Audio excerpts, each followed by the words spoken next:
All right, welcome back to the Dungeon of Doom. I am Kyle Meinke, Lions beat writer for MLive, joined as always by Ben Raven. Ben, Lions are 1-0. It's victory Thursday as we're recording this, or is it Wednesday? I don't even know. No, it's Thursday. Big win against the Rams. Big game coming up against the Bucs. I guess before we get into the mailbag, how do you feel about this team going into week 2? Pretty great. The fact that they didn't play their best, beat a very good team. I know the Rams are banged up, but beating a team you faced in the playoffs last year and a quarterback that was slinging that thing like Matthew Stafford was, you got to feel good about that. There's things to clean up and work on and get better at, but 1-0 against a very good team, and you survive a day where you weren't at your best, and you win in overtime, which is not always easy. So, yeah, I think there's more positives than negatives. Obviously not perfect, but arrow up. Winning in the NFL is always good. Winning when you're not at your best, that to me is always a hallmark of a good team. You're going to have injuries in this league. You're going to have a bad matchup. You're going to come up against a hot team. You're going to face challenges. And winning when you're not at your best, that to me is the hallmark of a team that can navigate a 17-week schedule. And I think that's what we're all expecting from the Lions, right? Yeah. And they weren't at their best. They missed tackles. They missed picks. Aaron Glenn, we talked to him today. He wasn't too happy about 2 drop picks, you could tell. But you held the Rams to 20 points. The Rams are one of the best teams in the NFC. Stafford's one of the best quarterbacks you're going to see all year, and he was dealing. And you allowed 20 points and 80 plays. And you won the game. And you're 1-0 going into week 2. It's hard for me to argue with that, even if there is things to clean up. Yeah, and the Rams had to alter their approach to hang with the Lions. That's not how they usually play. They got away from the run because the Lions took it away, and they had to if you go to Next Gen Stats and look at the chart for Cooper Kupp, it was 95 targets in the flats. They had to completely alter how they played, and I know people were frustrated about the stats, but that's the mark of an improving defense. Yeah, I agree. And I think in just talking to some of the players after the game, it sounds like the Lions really surprised the Rams with the scheme they came out in. I think we were all expecting a lot of man coverage schemes, a lot of aggressive quarterback pressures, because that's what Aaron Glenn's about. We saw all the headlines, and he comes out in week 1 in a zone and played zone most of that game out of a base package personnel. I think it really surprised LA. They had to adjust pretty quickly, and you give LA credit. They strung together some long drives. They were on the field for damn near 3/4 of that game, it felt like. And yet you allowed 20 points and won the game. Yeah. I just think that in the end, it was a winning strategy. I think you had a quarterback that was super hot, and Matthew Stafford, he made some unbelievable throws, and you allowed 20 points. I think that, to me, yeah, you want to see more ball production from the secondary to make the most out of the opportunities there. You want to see more pressures, more sacks. But man, Ben, I think the pressure rate was 45%, and they were slinging the ball and those quick passes. It gets hard to argue with. Yeah, exactly. I think Terrell Williams put it best. When a team is playing like that, that's hats off to your pass rush. Aiden Hutchinson was winning half of his snaps in the pass rush. That's not normal. Yeah. Those spin moves, holy crap. Just watch the film, watch 97. It's just spin cycle after spin cycle after spin cycle. It's pretty impressive. He was mic'd up saying, I'm spamming the spin move. They can't stop it. We'll get into some of this stuff in the mailbag. Surprise, surprise. I think there's some lingering concerns about the defense maybe and some of the approaches there. We'll get to some of those questions. As always, sign up for Subtext. Go to any line store and MLive. You can find all the information you need to join that program, and you can text us directly, get these questions in. It's a pretty cool thing. Raymond Nesnaff is betting leadoff. He asks, how close was the defensive line to silencing the critics on Sunday? If Stafford didn't have his A++ game, I'm convinced the defensive line would have put up more sacks. Ben? I think the defensive line did kind of, I know they didn't get home for as many sacks as people want, but 11 pressures from Aiden Hutchinson, tops in the league, 47.5 pass rush win rate, tops in the league. You get Marcus Davenport with 6 pressures, Levi with 5 pressures. Man, there was help. It wasn't just Aiden. That's a good sign. It's hard to get to the quarterback when he's throwing it as fast as Stafford was. They took away the run. They got after the passer. They hit Stafford. They sacked him when it mattered most. The defensive line affected that game, and I was very impressed by the defensive line and the linebackers and how they played that game. So they're on their way to silencing those critics if they haven't already. Yeah, there are critics, for sure, because I've seen it on Twitter and in my email Yeah. and wherever else on talk radio. And I'm having a hard time understanding it. It wasn't a Mhm. perfect game, obviously, and Stafford completed a lot of passes, but it's Matthew freaking Stafford. And this is what his 16th year. Like this is what he does. He's one of the best quarterbacks in the league. You guys know this. Uh, he had Puka Nakua for I guess a quarter. Cooper Cup, like that's a Ben, it's one of the best offenses they're going to see this year. It's one of the best teams in the NFC. They ran 80 plays against you on your home turf, and they scored 20 points. Like to me, it's a winning strategy. They wanted to keep everything in front of them. Yeah, like it was pretty soft zones. Like you saw a Right. lot of 5, 10, 15-yard completions and 10 play drives and all that kind of stuff. And in the end, you won the game. You allowed 20 points. Like I don't know. Like I guess I don't know what else you want. Like the point is to win the game, not to win the stats. And that's to me what the Lions did. Yeah, and I think people are frustrated because I was basically playing tackle for the Rams and they want to see Hutchinson with like 7 sacks. But guess what? He still had a sack that sent the game to overtime. 11 Yep. pressures. That's a lot. They 11. they Yeah. got Yep. after it. They got after it. I know you wanted the sacks. I know you wanted that, but the Rams saw that pressure coming and immediately went into holy crap, snap the ball, throw it to Cooper Cup behind the line of scrimmage and let him run 5 or 6 yards. I mean, that was because of the pass rush. That's because the Lions were winning in the pass rush. So, yeah. Aiden Hutchinson had 11 pressures. That's a lot. That's more than everyone else in the league. And he did it against a quick strike passing Yeah. attack in that game. Like he shouldn't be getting home that quick, and yet he was. I mean, he was facing backups and stuff, so that helped obviously. But you only win the matchups you have, and he's going up against a quarterback who's getting off the pass in a second or a second and a Yeah. half every other play, and he had the most pressures in the league. And like you said, Levi was there, Marcus Davenport. Yep. It's to me difficult to argue that. And we've had some questions about James Houston and why he wasn't up, and I think a lot of it we've talked ad nauseum about like his inability to have Yeah. more of a linebacker role. He's strictly an edge rusher, and in listening to people talk this week about the approach against LA, and I have to imagine it's going to be part of the approach going forward, is body type. Mhm. James Houston, 6'1", and I don't know, weighs about what you do probably. They want length and strength up front. Aaron Glenn and Terrell Williams both talked about it this week, but Aiden Hutchinson is 6'7". Marcus Davenport, 6'6". They're big, beefy guys. Marcus Davenport has a powerful bull rush, and then you have Levi Onwuzurike in that mix too. He's Yep. like 6'3", 6'4", but he's a powerful guy, 310 or so. And then you have a Leem in the middle. You have DJ Reader in a second. This week against Tampa, they want these big, long limbs on the edges to bracket the pocket, control the pocket, to corner the quarterback, and that's what they did. And I think there was a couple of missed opportunities. I know they definitely bemoaned those. That's a place for improvement. They had Stafford wrapped up a couple times Yep. or in their crosshairs anyway, and didn't finish off the play. But I think in every other way, in terms of the strategy of affecting the pocket, even on that last incompletion in regulation from Stafford, why was the ball incomplete? That's a throw he makes to Cup 10 times out of 10, as Stafford said after the game. Yeah. It's because Aiden Hutchinson was bearing down on his ass. Like that's the value of pressure. I think the strategy is pretty clear. They want big, long guys, and it was very effective against the Rams, even against a passing offense that was designed to negate that. Yeah, and I think Derek Barnes doing a little bit of everything too. I mean, that shows what they want on this defense. I mean, I don't know what to expect from James Houston. I kind of expect some more inactives, to be completely honest with you, Yep. especially when Barnes is playing the role that he was. Sam, linebacker. Shoot, he even lined up on Puka before he got hurt a couple times in the slot. So, I mean, versatility, length, power, speed. Houston's got some of that stuff, but just like, it's just not enough. And this is a tight roster to cut, man. Matthew Erickson asks, the defensive line was dominating, yet Aaron Glenn kept the defense in base formation against 11 personnel nearly half the game, with corners playing off coverage. That's all true. This allowed the Rams to exploit favorable wide receiver matchups against linebackers and easy completions in the flats.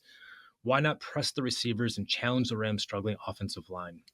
The question goes on, but that's basically it. I don't like I think it's a good question. That's fair. It's a risk reward thing. Yeah, you could have played more man coverage or tighter. Like the zones were pretty leaky, I think, especially in the middle parts of that game. They seemed determined not to get beat over the top. by Matthew Stafford. And I think when you have 4 new starters in the secondary, 4 guys playing in new spots anyway, with Brian Branch at safety, and you got Terrion Arnold out there in his NFL debut.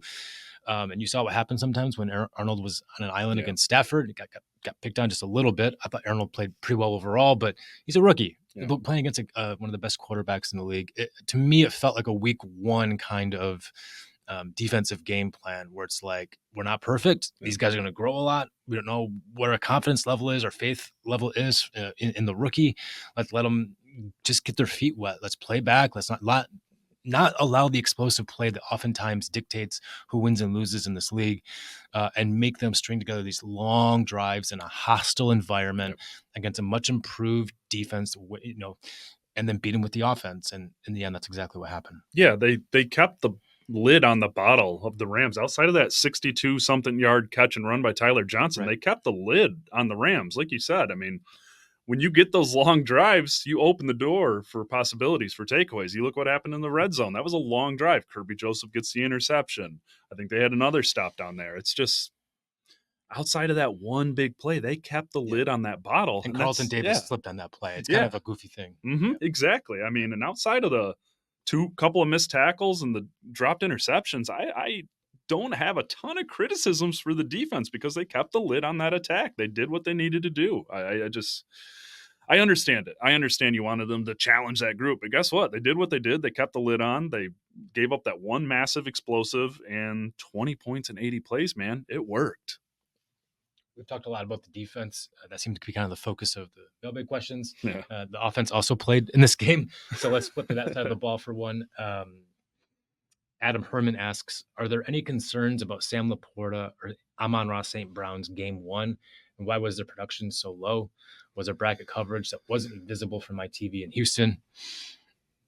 I mean, I think Ben Johnson said it well today because looking back at the game, a couple of those big throws for JMO, Amon-Ra was open. It's just JMO was a little more open, and when you get that guy running downfield, you're going to take that chance with him. But yeah, there was attention paid to St. Brown.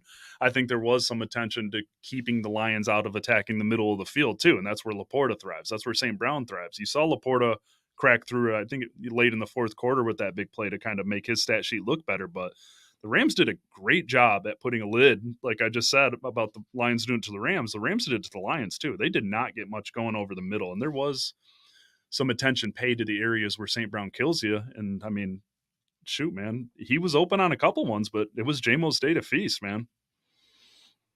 The best NFL offenses are almost always diversified, balanced, right? Almost always. I would be really curious. Maybe this is a good story idea. I don't know, but looking back and looking at the record for the teams that have the players with the most single targets in a year or whatever. Anyone can go off in a game, but if you're so one-sided, defenses will eventually key on you and figure out what you're doing. And I think it's been remarkable to this point to see how well Amon-Ra St. Brown has produced when having such a large target share. But you saw against LA that extra defensive attention. He was bracketed quite often in that game. And yeah, sure, he was open here and there, but it seemed to me watching live that was a defense designed to take away St. Brown. And even with Laporta, maybe he didn't have as many true double teams, but I thought he had safety help shaded over the top of him a lot. And so the Lions took what was there, and what was there was JMO. And the rise of JMO, as we talked about last week, I wrote about my column this week. That to me was the biggest thing I took away from this game, because you already know what St. Brown is, and you're going to see it next week if he doesn't have 2 red shirts all over him all game. Yeah. And if Tampa does have 2 red shirts on him all game and takes away Laporta, you're going to see JMO go for another 100. That's how big JMO is to this offense, and having that speed. Even and the threat of that speed eventually, if he proves it with the production and all that kind of stuff, there's a long-term benefit. Yes, St. Brown had 13 yards in this game. You won the game though, you established JMO as a threat, and defenses are going to have to account for that. And if they don't, JMO's going to go off, and if you do, it creates more space for everyone else, including Amon-Ra St. Brown, and that is how you build a balanced offense that can win week to week. You're not trying to just score 100 points in a single game. You're trying to win as many games as possible in a 17-game schedule. And I think the best thing I can say about this Ben Johnson offense is it's just incredibly balanced. And you even look in the backfield with what Montgomery and Gibbs can do. Yeah. They both have run pass kind of skill sets, or run catch, I should say. But their strengths are different. And then you have them in an offense with Laporta, who's the big guy out of the tight end, and St. Brown with what he can do in the slot, and the speed of JMO. Like the only thing that's missing is more length on the outside, Yeah. maybe. But you have everything else to be balanced. And if a team wants to take a certain thing away, they're just going to do the other thing, and it's going to make the Lions very difficult to stop. Yeah, it's what St. Brown said last week, Thursday, too, when he was speaking with some of us. And it was just like, if you want to double team me, good luck, because JMO's going to get open. If you want to double team me, Sam's going to get open. That's what happened. This, obviously, you don't want to see St. Brown 3 catches for 13 yards every single week, but this was a good thing. Like you said, long-term thinking, because what are the Bucks going to see when they look back to that week 1 tape? Oh, crap, number 9. We need to shade that side of the field. And guess what? That's going to open up more opportunities for St. Brown. So I really do think you're going to see it this week, the benefit of Tampa Bay's limping secondary and the fact that JMO just blew up and took over a game in certain ways. St. Brown's going to get his. I mean, St. Brown is the type of guy, don't worry. He's going to get his. He's going to be okay. There's not many relationships between a quarterback and receiver as in sync as him and Jared Goff. So just, this is a good thing. This is going to open things up for both of those guys. No concern. No concern. You know what I liked about seeing from 14 in that game? You go to the end of the game, the second to last play in overtime, and that play where they're pushing the line like 5 yards. And what do you see? You see number 14, and they're pushing the freaking line like 4 yards forward. Like he's in that scrum. Guy catches 3 passes for 13 yards after signing a $120 million deal. There's a lot of receivers around the league that will take you out of it. Yeah. Even a guy like JMO, for as talented as he is, when he's not catching passes, I feel like you feel JMO maybe a little bit less out there. And 14 is out there, just pushing an entire line, I don't know, 4 or 5 yards toward the goal line to help win the game. I mean, he's an authentically unselfish player. It's not coach speak. It's not cliche. This guy wants to win. Of course, he wants more than 13 yards next week. You're going to see a different, I think, Amon-Ra St. Brown this week and everything. Like he's going to get his. But the fact that he can go off for 200 or 13, and you can't see the difference in the way he plays the game and how hard he plays and how physical he is, and he's out there leveling dudes. It speaks a lot to why he wears the C on his chest. Exactly, and that's what Ben Johnson and Jared Goff have each said in this building in the last 24 hours. He's a captain for a reason. Of course he wants the ball. Of course he wants to make plays, but that doesn't change who he is, whether coming out of that game or in this building. So yeah, just St. Brown is St. Brown. We call him a bankable superstar for a reason. Ryan Comic in GR Grand Rapids asks, there was an offensive struggle around the NFL in week 1, especially with quarterback play. Do you think that our offensive issues versus the Rams fell mainly on average quarterback play from Goff, lack of another big-bodied weapon, or just chalk it up to week 1, lack of timing? I think I would chalk it up to, the week 1 thing. Mm-hmm. They got 0 snaps together. I mean, I think one starter played in the preseason, and it was Amik Robertson on defense. And you have a lot of experience back. Maybe you would hope for more in week 1, but I'm sure the Rams thought the same thing, and the Rams lost the game. I thought Jared Goff wasn't at his best. Forced that interception to St. Brown. Should have had another, if not for an incredible play of St. Brown recovering and breaking up the pass. Goff talked about cadence issues after the game, which you would never hear from an offense this experienced. Right. Usually. That sounds like a week 1 thing to me. It's something. It's just timing. It's chemistry together, and that's something that naturally comes with just playing more together, which they have now. And I would also note that in crunch time, with the bricks rattling out of Ford Field, huge pressure, and the most pressurized snaps these guys have seen in months and months, since last year. They got it done. Yeah, you hit Sam Laporta, marched down the field, maybe like a touchdown there, sure, but like you kick the field goal to force overtime, you get the ball in overtime, and Matthew Stafford doesn't come close to touching the ball again as you ram it down their throat. And I know that all Goff basically had to do in that series was hand off the ball. So that's not really speaking to quarterback play, but he did what he had to win that game against a good team. And I think, man, like, are Lions fans just spoiled now with what happened that season? They win in prime time against a really good team and a really good quarterback, and people are like, oh, like the defense, oh, the quarterback play. Like, yeah, the quarterback play could have been better. I'm sure Stafford would say the same thing, and Stafford played great. And I think we'll see better things from Goff going forward. I was having a laugh to myself when I was copy and pasting these questions down. I'm like, man, this is negative as hell today. Yeah. Like, they just beat a playoff team for the second time in 8 months. Right. Like Stafford played awesome freaking football in Detroit in 2 straight games, and he went home 0-2. Yeah, And people are complaining. Exactly. I don't have much more to add. Week 1 rust. This offense isn't going to have 4 or 5 3 and outs too many more times this season. I do think like the Rams are a very well coached team. Like that plays a factor, especially in week 1 when you're having those little blips in the radar. It wasn't Goff's best game, but like you said, that fourth quarter drive, and then overtime, he didn't have to do much, but like he cleaned it up. It did get clean down the stretch, and there were some uncharacteristic from the last 2 years version of Jared Goff that we saw kind of creep out in that game. But dude, just no concern. These guys haven't played since January in like a real game setting. So that does play a factor for sure. And no, I still will not play any of them in the preseason moving forward. Yeah. Campbell got that question this week, by the way. Yeah, oh yeah, that's right. And he's like, no. We won, basically. Yeah.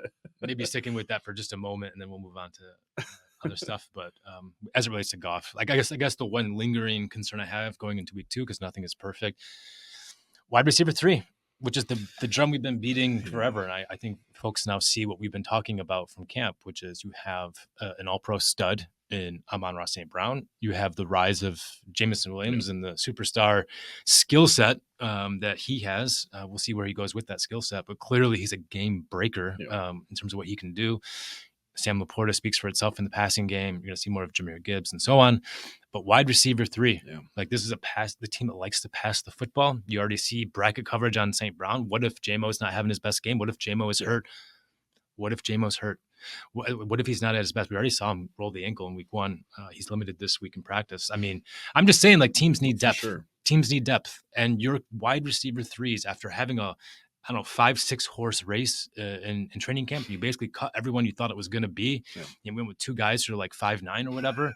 And you go into the season opener, you call up Tom Kennedy, who's also like 5'9" or whatever. And all those guys beyond St. Brown and JMO at receiver, they combined for 0 catches, but that's because they had 0 targets. They weren't even targeted in the passing game.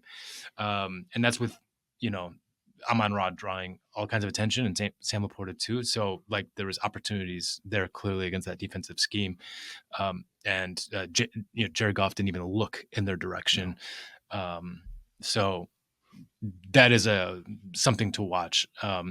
Maybe we see Tim Patrick this week. Right. Maybe we see Allen Robinson now that they have another week of practice. But that for me is that to me is way more concerning than Jared Goff and the defense coming out of this game. Exactly. It is concerning that we're sitting here like, man, this offense needs one of these veteran practice squad guys to answer the call, because they really do. Because like that height, that size, that physicality over the middle, that would breathe a little life into what we saw last week in week 1. I mean, yeah, it's a tough racket. And as we said, DPJ does not seem to be part of that equation if Tom Kennedy's getting the call over him. So it's going to have to be Tim Patrick or Allen Robinson. And talented guys, had some injuries, getting older, some risk there. But it would breathe some life into the attack for sure. And I think Goff definitely needed a little size in a couple moments. Christian Anderson asks, is it just me, or have there been a lot of guys losing their footing in Lions-Rams game? It's not just you. Nope. Jamie was asked about it. He's like, I ain't slipping. But everyone else we talked to definitely talked about the lack of footing. And they understandably, I think, tried to downplay it because no one in Honolulu Blue wants to, take a crap on their playing surface at home. But the slipping was very noticeable. And then late in that game, on the game tying drive, I think it was, right? There was 2 slips, one by Gibbs and another by someone I can't remember. St. Brown. Yeah, exactly. Yeah. And St. Brown also slipped on the near pick. There was slipping going on for sure, especially from the skill guys. So I'm not sure. Like, I don't remember seeing that in the past from the Lions. I don't know if there's something different about the field. I've asked a couple of guys that there seemed to be no concerns about that. Some guys talked about not playing on turf very much. I know we used to make fun of Matt Patricia because, he'd have them practice on the turf indoor, even though turf is worse for your body. But his rationale, and I'll give Matt Patricia credit, was that I want them to have some experience playing on the kind of turf that we're playing on.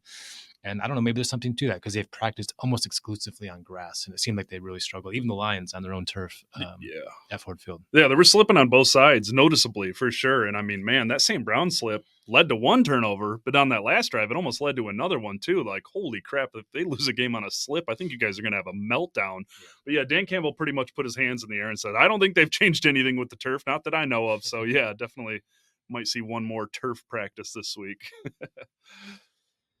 John A wants to know, I want to know what is going to be done to tighten up our secondary against the Tampa Bay receivers. Jeez, that's a tough question because play press against Mike Evans at your own peril. Honestly, I know they want to play press, but like if you're not, this is going to be a better offensive line too. That Tristan Wirfs guy, pretty solid. So like getting pressure is going to be paramount there. But yeah, it's I don't think you're going to see the base zone living defense that we saw in week 1, but I do think we still won't see the amount of press we're going to see for most of the season, just because Godwin, Evans, very good players, and Tampa threw 3 passes over the middle last week, and Baker was just dealing dimes to the outside vertical route. So I think you really do need to kind of play to the opponent there. And luckily they got Carlton Davis, who knows those guys better than most. One more question. I think it's a really good one, and then we'll get out of here because we got practice to go to. Mario C says, I know Kyle has been around the organization for a long time now. Ben has as well. I know you have touched on it before, but what are the largest differences you see from ownership, going from William Clay Ford to Martha Ford to Sheila Hamp, general managers going from Martin Mayhew to Bob Quinn to Brad Holmes, and then, of course, coaches Caldwell, Patricia Campbell. I guess the real question is, why is it finally working? Different vibe, scouting. It's Mario, it's all of the above. Yeah. But I think it's a good question because you do see dramatic differences. I think that I've been around since 2013. You hear the word culture. I've heard it since day one. Jim Schwartz, going back even further than this listing here. I've seen a lot. Yeah, you have. You've seen some shit. I gotta be one of the losingest beat writers in the league in the last decade. But obviously it's working now, and it starts with culture.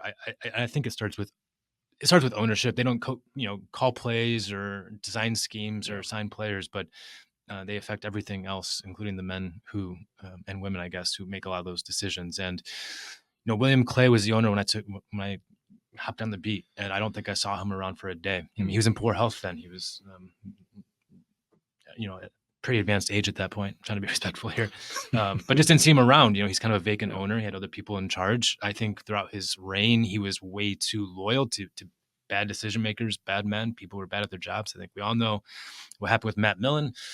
Would that happen now? No. I mean, Aubrey Pleasant got fired after like half a season. Yeah. Like Anthony Lynn made it like one season and was effectively demoted halfway through that year. Like, no, they just don't tolerate that kind of thing anymore. Once William Clay Ford passed, his wife took over, Martha Ford, and I thought she was more active. I saw her around here. She had an office here, but was pretty hands off, as you'd expect from someone who was just taking over after being in the background for a long time. I don't think she had her finger on the big red button when it came to major personnel things in the organization, but she was being advised by other people on what to do, essentially. Sheila Hamp, when she took over, that's when things changed because you had somebody in that chair atop the organization who was involved.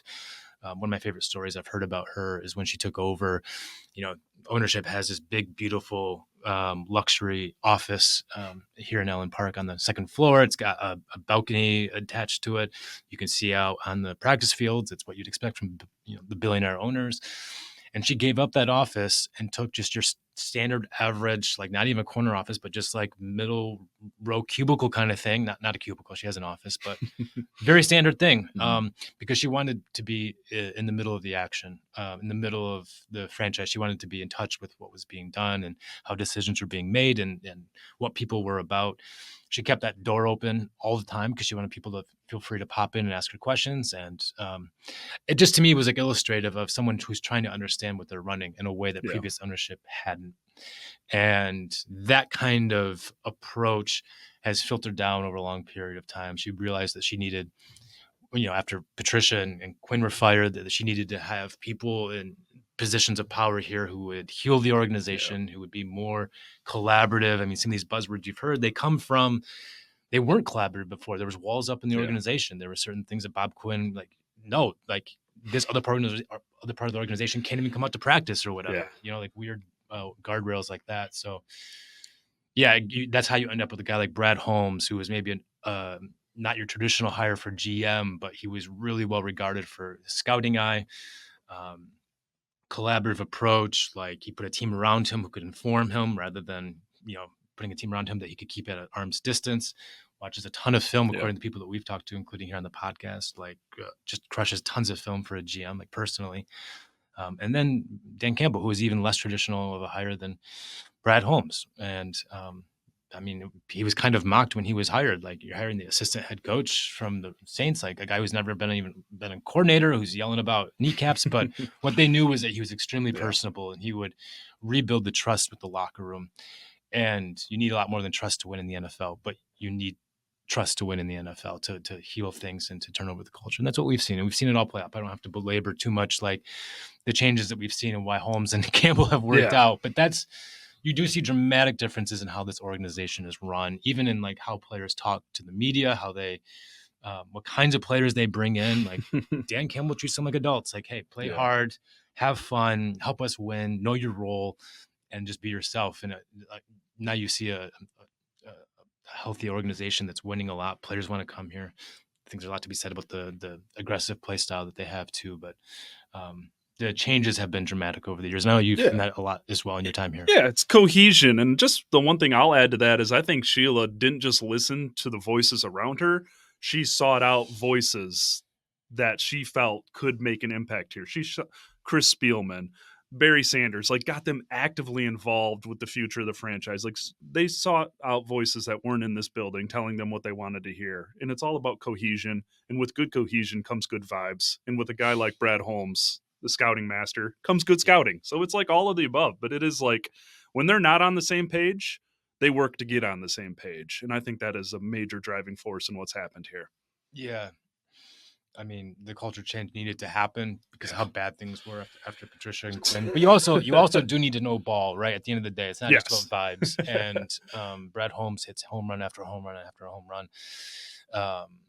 In the draft, like targeted signings and free agency, I think the trade for Carlton Davis was a perfect fit for them. And all they gave up was, I think, a 6th-round pick or something, or no, 3rd-round pick. I don't really remember, but it was like a mid-round, late-round pick to get a CB1 for your like Super Bowl season. I mean, stuff like that. The way he flipped TJ Hawkinson and a $70 million contract that was on the horizon for Sam Laporta, a player on a rookie contract who's better and more productive in year one. I mean, hell, Ben, bigger than anything else, the Jared Goff trade. Exactly. Right? Like, Stafford wants a trade out of town. Okay, fine.